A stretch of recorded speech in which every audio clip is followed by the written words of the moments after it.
We met by chance and today we got married by the sea.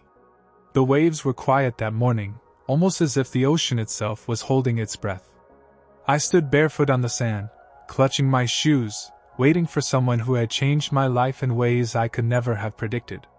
People say love comes when you least expect it, but no one tells you it might arrive disguised as an inconvenience, wrapped in a moment you would have otherwise overlooked. The first time I saw her, she was drenched from head to toe, standing on the pier after the rain, muttering something about her phone falling into the water. I could have walked past, but something in her eyes, something stopped me. I offered her a towel from my backpack, one I had carried for no reason other than habit. She smiled, but it wasn't gratitude I saw, it was a spark, a glimmer of curiosity. "Do you always carry towels for strangers?" she teased. I laughed. That was the moment everything began, though neither of us knew it. We started talking. About nothing. About everything. She told me her name, Isla, and it felt like the name belonged to the sea. She had this way of listening that made you feel as if the whole world had narrowed down to your voice. The rain kept falling, but neither of us cared. Days turned into weeks. We met again, not by arrangement, but by the kind of fate that feels suspiciously intentional. Each time, there was a little more laughter, a little more truth, a little more of that dangerous pull between us. But there was also a shadow. She never talked about her family. She never said where she lived. I didn't ask, afraid that one wrong question might send her away.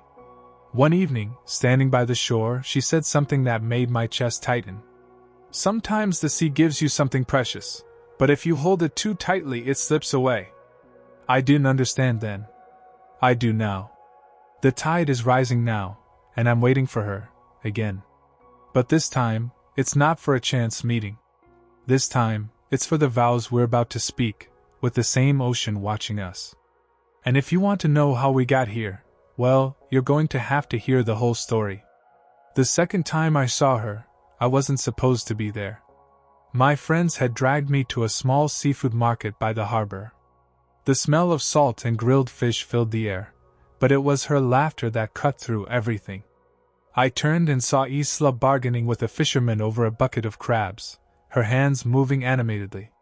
She spotted me and froze, then that same teasing smile curved her lips. "You again," she said. "Me again," I replied. It felt like a scene written for us. We ended up walking together after she bought the crabs, the salty breeze tangling her hair. She told me she loved the ocean but never stayed in one place for too long. "The sea changes every day," she said. "I guess I do too." I should have been wary, but curiosity is a dangerous thing. We sat on a bench overlooking the water until the sun dipped into the horizon, painting the world in gold. She didn't invite me to her home, and I didn't press. But when she left that night, she touched my arm lightly, as if leaving a promise behind.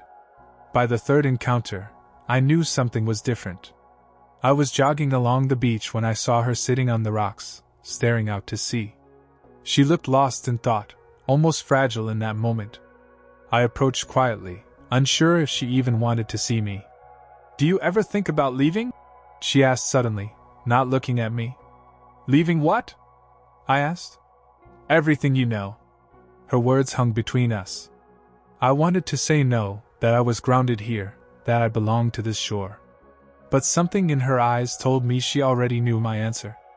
Instead, I said, "It depends on what's waiting on the other side." For the first time, she looked at me like I might be someone she could trust. Our meetings became less like chance and more like destiny. She started opening up, piece by piece, but there were still missing chapters in her story. I learned she loved old books, hated the sound of ticking clocks, and collected smooth sea glass she found on the shore.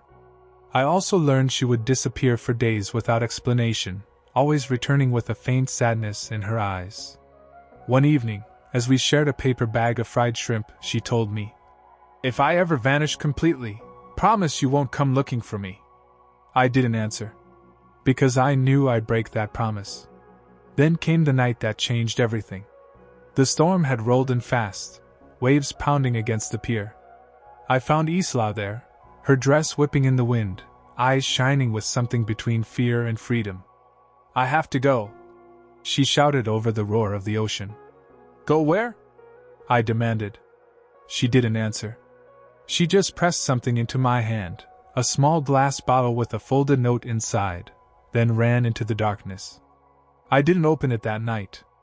I couldn't. When she returned days later, she was different. Softer. More certain. We didn't talk about the bottle. We didn't talk about where she had gone. We just walked along the beach until sunrise, our hands brushing but never fully holding. I realized then that I was falling for someone who was part storm, part calm tide, someone I might never fully understand. And that terrified me. But the fear didn't stop me. If anything, it pulled me closer. She started letting me into her world, introducing me to hidden coves only she seemed to know. In those quiet moments, she spoke about her dreams, a small house by the sea, mornings spent painting, evenings by the fire. I began to imagine myself in those dreams. Yet, in the back of my mind, her earlier warning echoed. If she vanished, I wasn't supposed to follow. But how could I not? The day I told her I loved her, she went silent for so long I thought I had ruined everything. Then, she stepped forward, resting her forehead against mine. "Love me gently," she whispered. "I'm not built to be held too tightly." I promised I would. But promises are fragile things, especially when the tide begins to change. And change it did. One morning, I woke to find a note under my door. No greeting, no signature, just a place and a time. The old pier, sunset.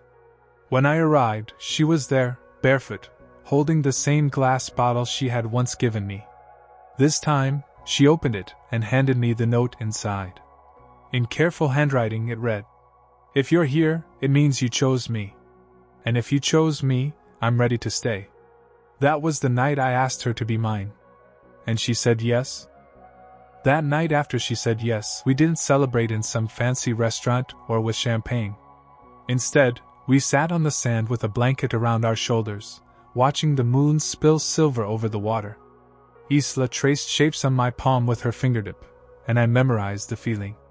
She told me she had never planned on staying anywhere for long, never planned on letting anyone hold her heart. "But you," she whispered, "you feel like home. It should have been perfect." And it was, until the shadows from her past began to stretch toward us again. One afternoon, a man appeared at the cafe where Isla and I were sharing coffee. He stood at the entrance, scanning the room until his eyes locked on hers. The color drained from her face. Without a word, she excused herself and stepped outside with him. I watched from the window. His gestures were sharp, urgent. She shook her head, but he grabbed her arm. I stood halfway up, ready to intervene, when she broke free and ran back inside. "We have to go," she said, her voice trembling. We didn't stop until we reached the beach. She told me his name was Daniel. A man from her past who believed she owed him something. Money, time, maybe even her future. She never said exactly what. I didn't push for details, but I could see the fear in her eyes. "He won't stop," she said. That night, I lay awake, listening to the waves and thinking about how fragile happiness can be. I had promised to love her gently. But maybe now, I needed to love her fiercely. Days passed without a sign of him, and slowly, Isla began to relax again. We planned the wedding in secret, just us and the sea. She wanted it small, no guests, no flowers except what we could gather ourselves, and only the ocean as witness. I didn't care about the details. I just wanted her to be mine. But the night before the wedding, Daniel returned. It was raining, just like the first day I met her. I found him waiting near my car, leaning against it like he had all the time in the world. "You think you know her?" he said. "You have no idea what she's running from." I told him to leave, but he only smirked. "People like her don't change. They just choose new places to hide." When I told Isla what he'd said, she went quiet. Then, to my surprise, she smiled. "He's wrong. I'm not hiding anymore." The morning of the wedding arrived with the gentlest sunrise I had ever seen. The sea was calm, as if blessing us. Isla wore a simple white dress that moved like water when she walked. She carried no bouquet, only a seashell she had found the day before, pressed tightly in her hand. As we stood facing each other, the wind tugging at our hair, she told me the truth she had been holding back. About the places she had run from. About the debts she had left unpaid, not just money, but promises. And how she had decided she was done running. We spoke our vows barefoot on the wet sand, the tide curling around our ankles. "Sometimes the sea gives you something precious," she said, "and if you're brave enough to hold it, it stays." When it was my turn, I told her that I had no illusions, she was still part storm, part calm tide. But that I would meet her in both. And then, as if on cue, the waves swelled and broke behind us, scattering foam like confetti. After the ceremony, we walked along the beach until the sun began to sink. I asked her what she wanted to do next, where she wanted to go. She shook her head. "I don't want to go anywhere. I want to stay right here with you." For the first time, I believed she meant it. That night, we built a small fire and sat under the stars, listening to the rhythm of the waves. The glass bottle lay between us, the one that had once been a message of uncertainty. She uncorked it, tore up the note inside, and let the pieces drift into the wind. "I don't need an escape plan anymore," she said. "I have you." And now, as I stand here, married to the woman I met by chance, with the sea as our witness, I realize something. Life doesn't always give you what you planned for. Sometimes it gives you something better. A love you didn't expect. A future you didn't dare imagine. And the courage to finally stop running. Sometimes, the most powerful moments in life come from the unexpected. We plan, we calculate, we try to control every detail, yet the things that truly change us often arrive by accident. Just like meeting someone in the rain, or on a random afternoon at the harbor, life has a way of placing the right people in our path when we least expect it. This story reminds us that love is rarely a straight line.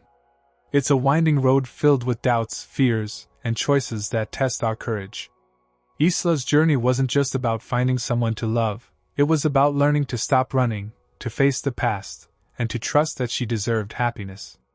And isn't that something we all struggle with? How many times have we let fear dictate our decisions? How often do we convince ourselves we're not ready for the good things life is offering?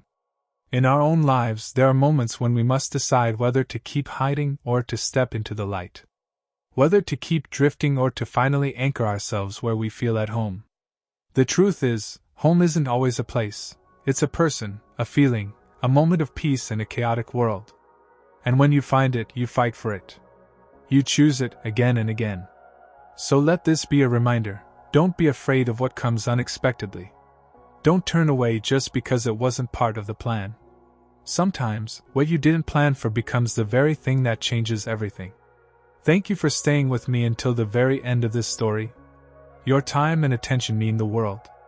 If this journey touched your heart, if it made you think about your own life, then please, subscribe to the channel, leave a comment telling me your thoughts, and share this video with someone who needs a little hope today. Because love, courage, and second chances, they're worth sharing.